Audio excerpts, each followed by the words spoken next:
Okay, so let's start right at the beginning with the basic controls of your iPhone video camera. Now, I recommend that you upgrade to iOS 5 if you're on an iPhone 4. The new operating system offers you a few new features which will really help you with your shooting. Starting off right here, if you want to access your camera quickly from the locked mode, so your phone is locked, you basically double tap on the home button and you'll see a little camera icon appear. Click on that and you're straight into the camera. That will save you time and will get you shooting a lot quicker, which is really important. If you've got some action going on in front of you, you don't want to miss it.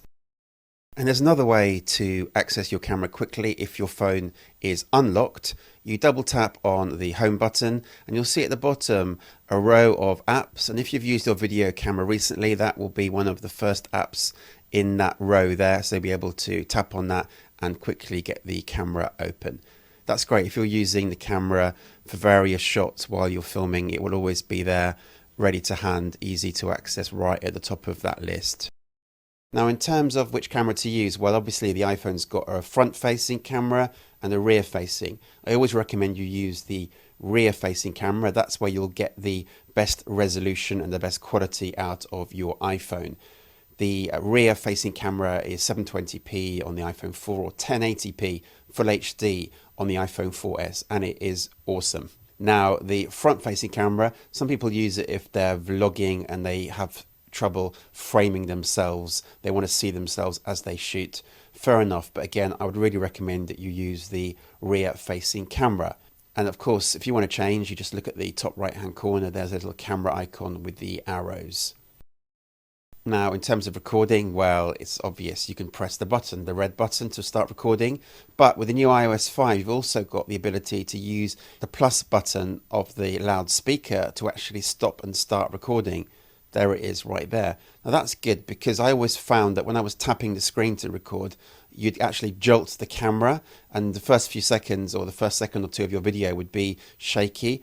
But when you grip the camera nicely, and I'll show you more about that later, it really does help to be able to just hit that button and start recording without jolting the camera. And when you stop, your video goes onto your camera roll. You can access it there, you can play it, you can scrub through it so you can get to the point where you want to. And I always recommend, if you know that the clip is no use to you, delete it straight away. Obviously make sure you don't want it, but if you don't want it, delete it, because that'll save you memory on your iPhone and save you memory on your computer hard drive when you download it. Now, of course, one thing about using your iPhone is that it's a phone, goes without saying already, doesn't it? But what you don't want is your phone going off or hearing text messages or anything while you're shooting or having any kind of interference as you shoot. So go into settings, you'll see airplane mode, so switch that on. That basically stops the phone receiving phone calls and messages. And also, sometimes if your phone is connected, you will start to get interference in the audio of your videos. I don't know the technical reasons, but any kind of interference from the phone trying to pick up on 3G or Wi-Fi networks can actually affect the audio that you record. So whenever I shoot, I make sure that I've got airplane mode switched to on.